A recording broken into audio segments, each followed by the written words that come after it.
ನಮಸ್ಕಾರ ಪ್ರೀತಿಯ ವೀಕ್ಷಕರೆಲ್ಲರಿಗೂ ಇವತ್ತಿನ ಸಂಕಲ್ಪ ಸಿದ್ಧಿ ಕಾರ್ಯಕ್ರಮಕ್ಕೆ ಆತ್ಮೀಯ ಸ್ವಾಗತ ಹೇಳ್ತಾ ಇರೋದು ನಾನು ಅನುಷಾ.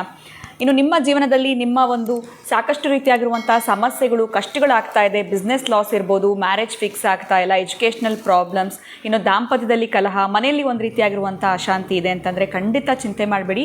ಪ್ರೀತಿಯಿಂದ ಅಕ್ಷಯ ವೃಕ್ಷವನ್ನು ನಿಮ್ಮ ಮನೆಗೆ ಬರಮಾಡ್ಕೊಳ್ಳಿ. ಈ ಎಲ್ಲ ಒಂದು ಸಮಸ್ಯೆಗಳಿಂದ ಕೂಡ ನೀವು ಸರಳ ರೀತಿಯಲ್ಲಿ ಸುಲಭವಾಗಿ ಹೊರಗಡೆ ಬರ್ತೀರಾ ಅಂತಲೇ ಹೇಳ್ಬೋದು. ಇನ್ನು ಕಾರ್ಯಕ್ರಮದಲ್ಲಿ ನಮ್ಮ ಜೊತೆಲಿದ್ದಾರೆ ಅಥರ್ವ ಸಿದ್ಧ ಪುರುಷ ಡಾಕ್ಟರ್ ವಿಷ್ಣು ದತ್ತ ಗುರೂಜಿಯವರು. ಗುರುಗಳನ್ನ ಕಾರ್ಯಕ್ರಮಕ್ಕೆ ಬರಮಾಡ್ಕೊಳ್ಳೋಣ. ನಮಸ್ತೆ ಗುರುಗಳೇ, ಕಾರ್ಯಕ್ರಮಕ್ಕೆ ಭಕ್ತಿಯ ಸ್ವಾಗತ. ಗುರುಗಳೇ, ಬಹುಶಃ ಈ ಪ್ರಶ್ನೆ ಕೇಳಬೇಕೋ ಏನೋ ಗೊತ್ತಿಲ್ಲ, ಆದರೆ ಇವತ್ತಿನ ದಿನ ವಿಶೇಷತೆಯ ಆಗಿ ನಾನು ಕೇಳ್ತಾ ಇದ್ದೀನಿ. ಫೆಬ್ರವರಿ 14ನೇ ತಾರೀಕು ವ್ಯಾಲೆಂಟೈನ್ಸ್ ಡೇ, ಪ್ರೇಮಿಗಳ ದಿನಾಚರಣೆ ಅಂತೆಲ್ಲ ಆಚರಣೆ ಮಾಡ್ತಾರೆ. ಇದು ಎಷ್ಟರ ಮಟ್ಟಿಗೆ ಸರಿ? ಇದ್ರ ಬಗ್ಗೆ ನೀವೇನು ಹೇಳ್ತೀರಾ? ಅಥವಾ ಆ ಒಂದು ಇದ್ರಲ್ಲಿ ಇರುವಂಥವ್ರಿಗೆ ಏನಾದರೂ ಕಿವಿ ಮಾತನ್ನು ಕೊಡ್ಬೋದಾ? ಆಲ್ರೆಡಿ ಇನ್ ಲವ್ ಅಂತ ಏನು ಹೇಳ್ತಾರೆ, ಆ ರೀತಿ ಇರೋರಿಗೆ ಏನಾದರೂ ಒಂದು ಕಿವಿ ಮಾತಂತ ಕೊಡ್ಬೋದಾ? ಏನು ಹೇಳ್ತೀರಾ ಗುರುಗಳೇ? ಓಂ ವಿಶ್ವಸ್ಮೈ ನಮಃ. ಪ್ರೀತಿಯ ಬಂಧುಗಳೇ, ಇಂತಹದ್ದಕ್ಕೂ ನಾವು ಉತ್ತರ ಕೊಡಬೇಕು. ಪ್ರೇಮಿಗಳ ದಿನಾಚರಣೆ ಅದನ್ನು ನಾವೇ ಮಾಡ್ಕೊಂಡಿರೋದು, ಬೇರೆ ಎಲ್ಲದು ನಿಮ್ಮ ಗ್ರಂಥದಲ್ಲೋ ಮತ್ತೊಂದರಲ್ಲೋ ಅಲ್ಲ.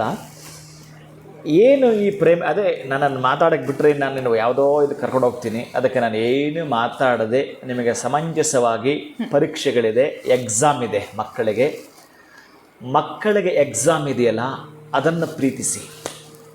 ಮಕ್ಕಳಿಗೆ ಒಂದು ಜೀವನನ ಕಟ್ಟಿಕೊಡ್ತೀರಲ್ಲ, ಅದನ್ನು ಪ್ರೀತಿಸಿ. ಇನ್ನು ಪ್ರಮುಖವಾಗಿ ಈ ಪ್ರೇಮಿಗಳ ದಿನಾಚರಣೆ ಅಂತ ಇದ್ದದ್ದು ಯಾರು ಎಲ್ಲಿಂದ ಬಂದದ್ದು, ಇದು ವಿದೇಶದಿಂದ ಬಂದದ್ದು, ನಮ್ಮಿಂದ ಅಲ್ಲ, ನಮ್ಮ ದೇಶದ ಅಲ್ಲವೇ ಅಲ್ಲ ಅನ್ನೋದನ್ನು ಕೂಡ ಅರ್ಥ ಮಾಡಿಕೊಳ್ಳಿ. ನಮ್ಮ ದೇಶದ ಸಂಪತ್ತೇನಾದರೂ ಇದ್ದರೆ ನಾವು ಎಲ್ಲಿ ಪ್ರೀತಿಸಬೇಕು, ಯಾರನ್ನು ಪ್ರೀತಿಸಬೇಕು, ಹೇಗೆ ಪ್ರೀತಿಸಬೇಕು ಅನ್ನೋದು ಗೊತ್ತುಂಟಾ? ವನಸ್ಸು ಮೊದಲೆನ್ನ ಜೀವನ ವಿಕಸಿಸಿ ನವಿಲನಂತೆ ನಾಚುತ್ತಾ ಜನ್ಮದ ನೆಂಟನ್ನು ಗಂಟು ಹಾಕಲು ಪ್ರಭೆಯೊಳಗೆ ಕಾಯಲು ಕುಣಿಯಲು ಶರದೃತುವಿಂತ ನೂತನ ಜೀವನ ವಿನೂತನ ಶೈಲಿಯಲ್ಲಿ ನಡೆಯಬೇಕಾದರೆ ನಮ್ಮ ಭಾರತ ದೇಶದ್ದೇ ಕೆಲವು ರಾಜ್ಯಗಳನ್ನು ತೆಗೆದುಕೊಂಡಾಗ ನಮ್ಮ ಭಾರತೀಯ ಸನಾತನ ಸಂಪ್ರದಾಯಗಳು ಕೆಲವೆಲ್ಲ ಕೂಡ ಏನೇನು ಇರುತ್ತವೋ ಅಂತಹದ್ದು ನೀವು ಪಾಶ್ಚಿಮಾತ್ಯ ದೇಶದ ಕುರುಹುಗಳನ್ನು, ಸಂಕೇತಗಳನ್ನು ಬಿಟ್ಟು ನಾವು ಇಲ್ಲಿ ಜನಿಸಿದ್ದೀವಿ, ಈ ದೇಶದಲ್ಲಿ ಹುಟ್ಟಿದ್ದೀವಿ ಅನ್ನೋದು ಸಾರ್ಥಕತೆ ಏನು ಗೊತ್ತೇನೋ?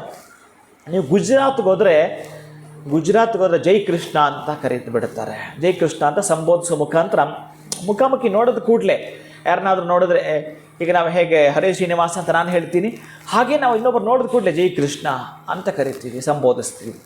ಇನ್ನು ಹಾಗೆ ನೀವು ಬೃಂದಾವನಕ್ಕೆ ಹೋದರೆ ಹರೇ ರಾಧಾ ಅಂತ ಕರಿತೀವಿ. ಹೇಗೆ ಈ ರಾಧಾ ಅನ್ನೋ ಪದ ಆ ಒಂದು ಸಂಸ್ಕೃತಕ್ಕೆ ಸಂಬಂಧಪಡ್ತಕ್ಕಂಥದ್ದು, ಆ ಒಂದು ರಾಜ್ಯಕ್ಕೆ ಸಂಬಂಧಪಡ್ತಕ್ಕ. ಇನ್ನು ಉತ್ತರ ಪ್ರದೇಶದ ಕಡೆ ನೀವೇನಾದರೂ ಹೋದರೆ ಹರೇ ರಾಮ ಅಂತ ಕರೀತಾರೆ.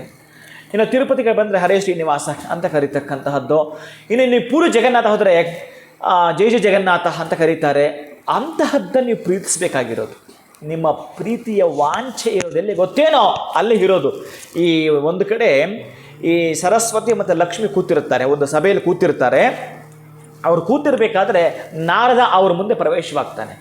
ಅವ್ರ ಮುಂದೆ, ನಾರದ, ನೀನು 3 ಲೋಕದ ಭವಿಷ್ಯ ಹೇಳ್ಕೊಂಡು ಓಡಾಡ್ತಿರ್ತೀಯ, ಎಲ್ಲರದ್ದು ಕೈ ನೋಡ್ತಿರ್ತೀಯ, ನಮ್ಮ ಕೈ ಕೂಡ ನೋಡು, ನಮ್ಮ ಭವಿಷ್ಯ ನುಡಿ ಅಂತ ಈ ಸರಸ್ವತಿ ಲಕ್ಷ್ಮಿ ಕೇಳ್ತಾರೆ.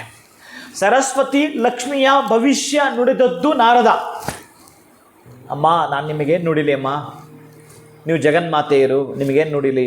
ಇಲ್ಲ, ನೀನು ಹೇಳಲೇಬೇಕು, ನಮಗೂ ಭವಿಷ್ಯ ಹೇಳಬೇಕು ಅಂತ ಕೇಳ್ತಾರೆ.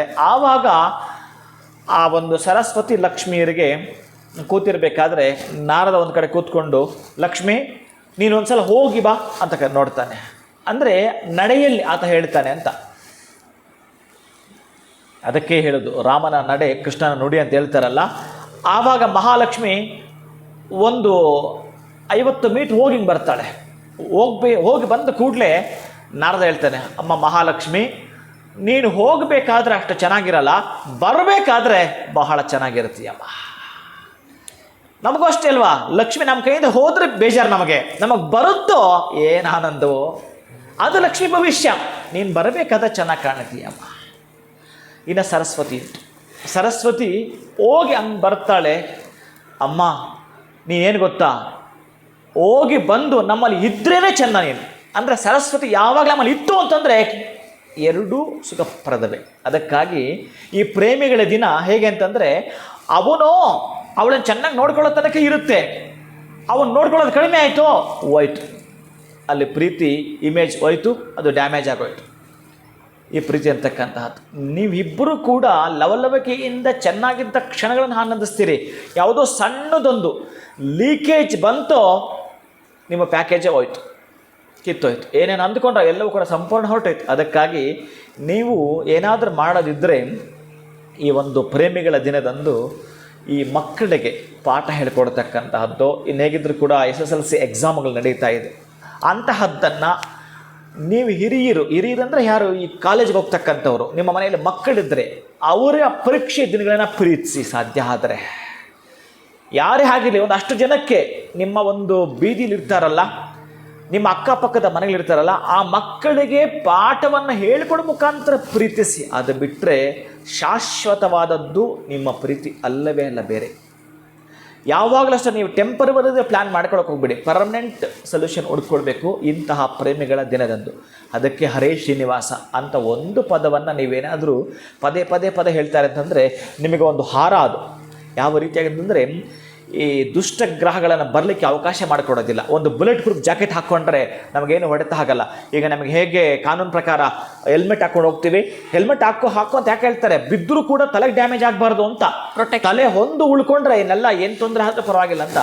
ಅದಕ್ಕೆ ನಿಮಗೆ ಪ್ರೊಟೆಕ್ಟ್ ಮಾಡತಕ್ಕಂತಹದ್ದು, ನಿಮಗೆ ರಕ್ಷಾ ಕವಚವಾಗಿರ್ತಕ್ಕಂತಹದ್ದು ಈ ಪ್ರೇಮಿಗಳ ದಿನದಂದು ನಾನು ಕೊಡತಕ್ಕಂತಹ ಈ ಮಂತ್ರವೇ ನಿಮ್ಮ ಆ ಒಂದು ಏನು ಪ್ರೀತಿ ಪ್ರೇಮ ವಾತ್ಸಲ್ಯ ಇದೆ ಅದನ್ನು ರಕ್ಷಣೆ ಕೊಡ್ತಕ್ಕಂತಹದ್ದು, ಪ್ರೇಮದ ತಿಲಕವಾಗಿ ಕೊಡುವಂಥದ್ದು. ಅಂತಹ ಪ್ರೀತಿ ಪ್ರೇಮದ ತಿಲಕ ಅಂತಂದರೆ ಬಹಳ ಮುಖ್ಯವಾಗಿರ್ತಕ್ಕಂತಹದ್ದು.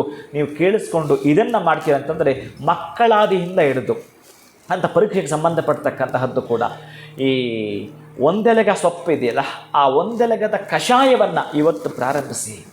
ಒಂದೆಲಗದ ಕಷಾಯವನ್ನು ಅದಕ್ಕೆ ಸ್ವಲ್ಪ ಕೆಂಪು ಕಲ್ಲು ಸಕ್ಕರೆಯನ್ನು ಹಾಕಿ ಕುದಿಸಿ, ಆ ಒಂದು ಅದಕ್ಕೆ ರಸಾಯನ ಅಂತ ಕೂಡ ಕರೆದುಕೊಳ್ಳಿ ಪರವಾಗಿಲ್ಲ, ಅಂತಹ ಕಷಾಯವನ್ನು ಇವತ್ತು ಮನೆ ಎಲ್ಲರೂ ಕೂಡ ಸ್ವೀಕಾರ ಮಾಡತಕ್ಕಂತಹದ್ದು. ಓಂ ಐಂ ಮಹಾಸರಸ್ವತ್ಯೇ ನಮಃ, ಓಂ ಗಂ ಗಣಪತಿಯೇ ನಮಃ. ಒಂದು ಬಾರಿ ಐಂ ಮಹಾಸರಸ್ವತ್ಯೇ ನಮಃ, ಎರಡನೇ ಲೈನ್ ಓಂ ಗಂ ಗಣಪತಿಯೇ ನಮಃ ಮತ್ತು ಐಂ ಸರಸ್ವತ್ಯೇ ನಮಃ. ಇದನ್ನು ನೀವು ಬರೆದು ಬಿಟ್ಟು ಜ್ಞಾನ ದೇವತೆಯನ್ನು ಪ್ರೀತಿಸಿ. ಜ್ಞಾನ ದೇವತೆ ಒಬ್ಬಳ ನೀವು ಪ್ರೀತಿಸಿದರೆ ತಂತಾನೇ ಮಹಾಲಕ್ಷ್ಮಿ ಬಂದು ಬಿಡ್ತಾಳೆ. ನಿನಗೆ ಜ್ಞಾನ ಇಲ್ಲದೆ ಬಂದಿರತಕ್ಕಂತಹ ಸಂಪತ್ತಾಗಲಿ, ನಿನಗೆ ಜ್ಞಾನ ಇಲ್ಲದೆ ಪಡೆದುಕೊಂಡ ಲಕ್ಷ್ಮಿ ನಿನ್ನತ್ರ ಬಹುಕಾಲ ಉಳಿಯಲು ಸಾಧ್ಯವಿಲ್ಲ. ಅದು ಯಾವ ಕಾರಣಕ್ಕೆ ಬಂತೋ, ಯಾವ ಕಾರಣಕ್ಕೆ ಹೋಯ್ತೋ ಗೊತ್ತಿಲ್ಲ.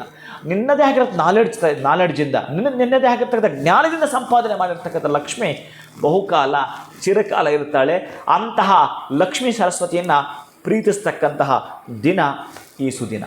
ಖಂಡಿತ ಗುರುಗಳೇ, ಇವತ್ತು ಪ್ರೇಮಿಗಳ ದಿನಾಚರಣೆ ಆಗಿರೋದ್ರಿಂದ ಈ ಪ್ರಶ್ನೆ ತಮ್ಮನ್ನು ಕೇಳಿದ್ದೆ. ಭಾಳನೇ ಒಂದು ಒಳ್ಳೆ ಕಿವಿ ಮಾತನ್ನು ನೀವು ಈ ಟೀನೇಜರ್ಸಲ್ಲಿ ಎಲ್ಲಿ ನಾವು ಹಾದಿ ತಪ್ತೀವೋ ಅದನ್ನು ಸರಳವಾಗಿ ತಿಳಿಸ್ಕೊಟ್ಟಿದ್ದೀರಾ, ಯಾವ ಮಂತ್ರದ ಪಠನೆ ಮಾಡಬೇಕು ಅಂತ. ಬಹಳ ಧನ್ಯವಾದಗಳು ತಮಗೆ. ನಮಸ್ಕಾರ. ಹರೇ ಶ್ರೀನಿವಾಸ. ಇನ್ನು ಒಂದು ಒಳ್ಳೆ ಮೆಸೇಜ್ನ ಇವತ್ತಿನ ಕಾರ್ಯಕ್ರಮದಲ್ಲಿ ಗುರುಗಳು ತಿಳಿಸ್ಕೊಟ್ಟಿದ್ದಾರೆ. ಇದೆಲ್ಲವನ್ನು ಕೂಡ ನಿಮ್ಗೆ ಇಷ್ಟ ಆಗಿದೆ ಅಂತ ಭಾವಿಸ್ತಾ ಇವತ್ತಿನ ವಿಡಿಯೋವನ್ನು ಮುಗಿಸುವಂಥ ಸಮಯ ಆಗಿದೆ. ಮತ್ತೊಂದು ಹೊಸ ವಿಚಾರದೊಂದಿಗೆ ಮುಂದಿನ ವಿಡಿಯೋನಲ್ಲಿ ತಮ್ಮನ್ನು ಭೇಟಿ ಮಾಡ್ತೀನಿ. ನಮಸ್ಕಾರ.